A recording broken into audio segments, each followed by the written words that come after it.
Welcome back to another episode of Rock Boys Football Breakout Players for this Florida State program heading into 2025. And this might be, to me, the biggest question that I want to see answered from Mike Norvell, this Florida State program going into next year. That is, what went wrong with Florida State in 2024? Well, it was a laundry list of things. There's no doubt about that.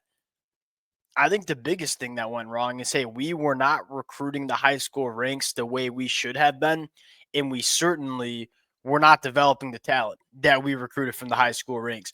You're bringing a brand new coaching staff, which I'm a massive fan of because players just weren't getting better. We need better coaches on that staff that can develop players at a higher level. I think just as importantly as I'm getting ready to put together the 5 names that I'm choosing to break out for Florida State, the names that I'm choosing largely are guys that I think are going to benefit from new systems coming in on both sides of the football as well, specifically on the defensive side of the football with Tony White, who not only do I think Tony White is just a really good defensive coordinator, I think what makes him one of the best defensive coordinators in the country is his ability to put talent in the right spots and put them in positions to have a lot of success. A lot of the breakout players I'm going to be talking about are guys that are going to benefit from the new system coming into Florida State. So not only from a player development standpoint, but also getting your players in the right spots. I think those are the two big storylines that you're kind of hoping to see take place for Florida State going into the 2025 year. Fired up to get into it. Before we do it, as always, to the Florida State fans, a lot of which we've been rocking with the boys through the highest of highs and the lowest of lows. It's been a roller coaster the last 12 months. Appreciate you guys more than y'all know. It's been a blast talking this football team, the good and the bad. If y'all do enjoy the content, consider subscribing to the channel. Much more importantly, let it fly in the comment section.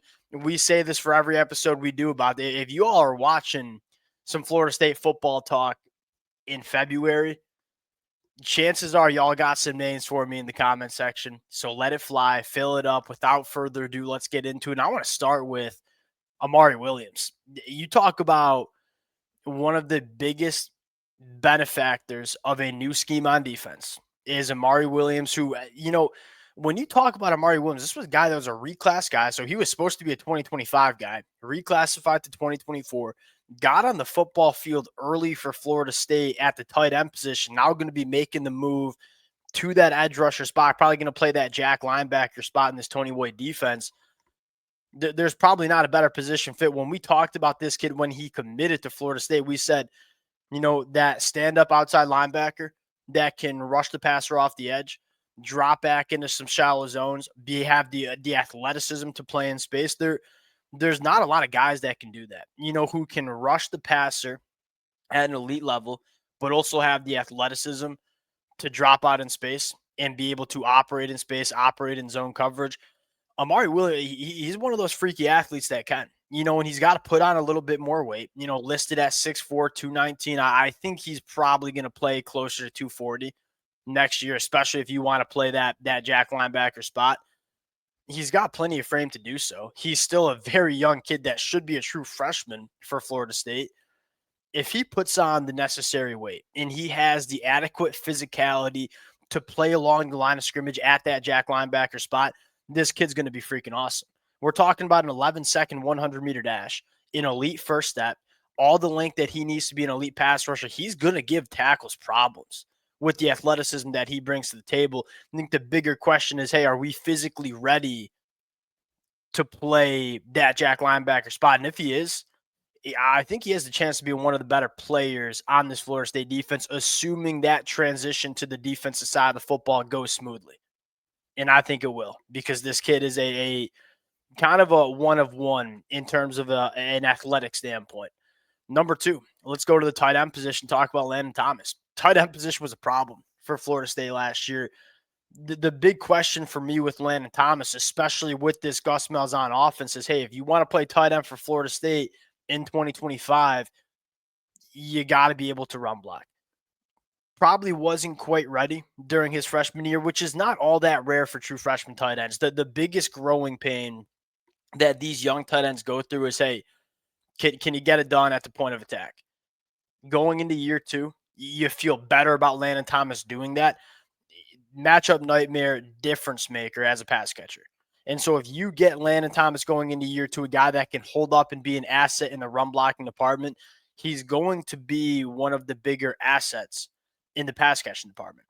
He's just got to get on the football field. And how you get on the football field as a young tight end to show you can run block. If he does that, there's just not many defensive personnel, whether it's safeties, whether it's nickels, whether it's linebackers, there's not going to be a lot of guys across the country that can deal with the size, speed, movement combination that Landon Thomas has. I think he takes a massive step in the right direction. Going to number 3, and we don't include a lot of true freshmen in this list.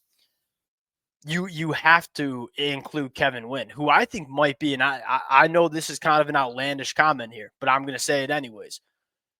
He's probably the most ready to play defensive lineman in this 2025 cycle.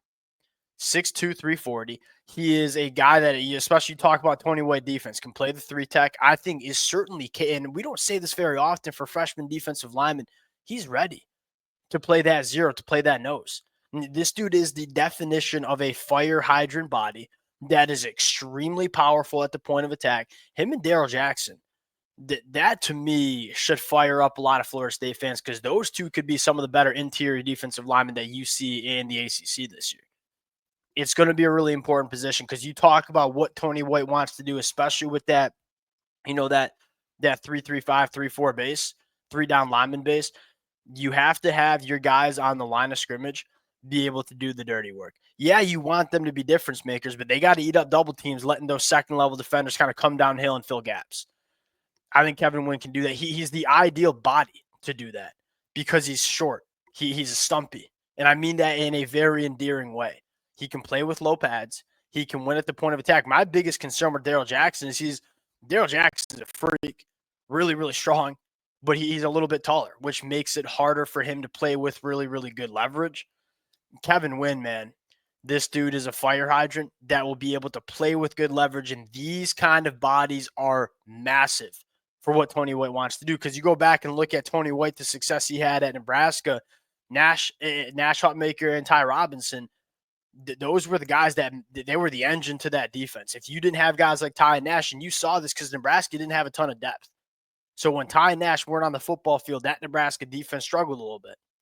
You got to have a lot of these kind of bodies in this Tony White defense.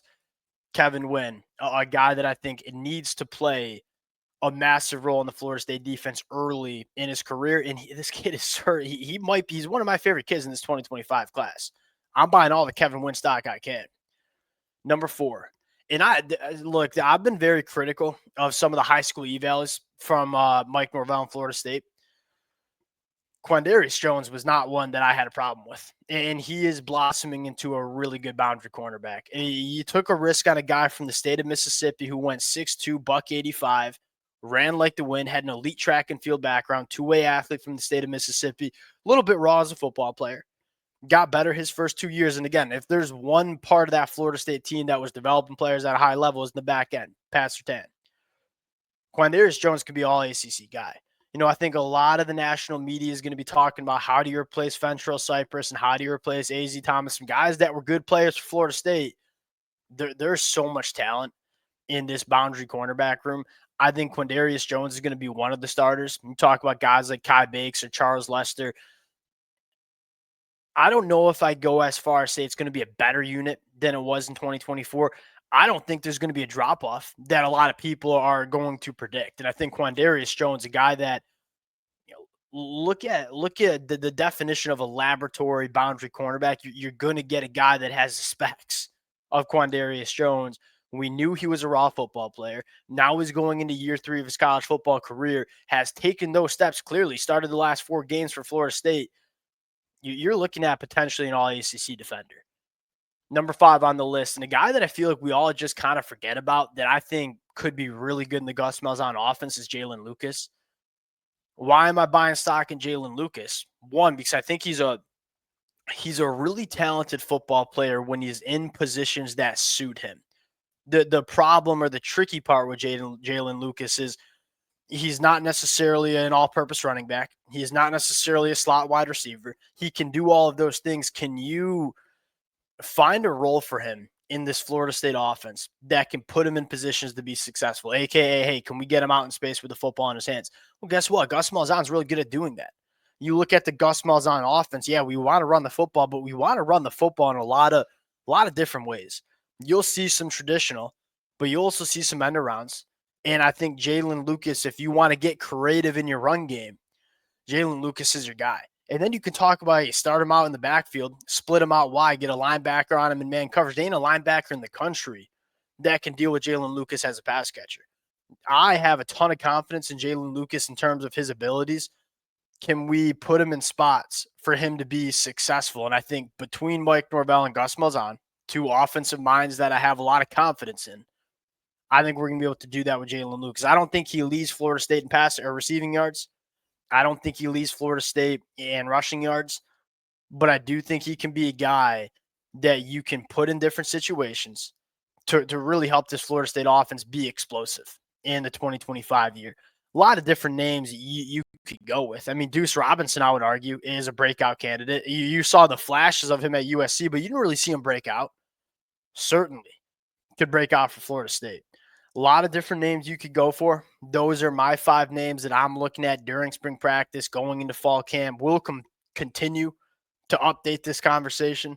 Appreciate you guys rocking with it. If y'all do enjoy the content, consider subscribing to the channel, and we'll talk to y'all later.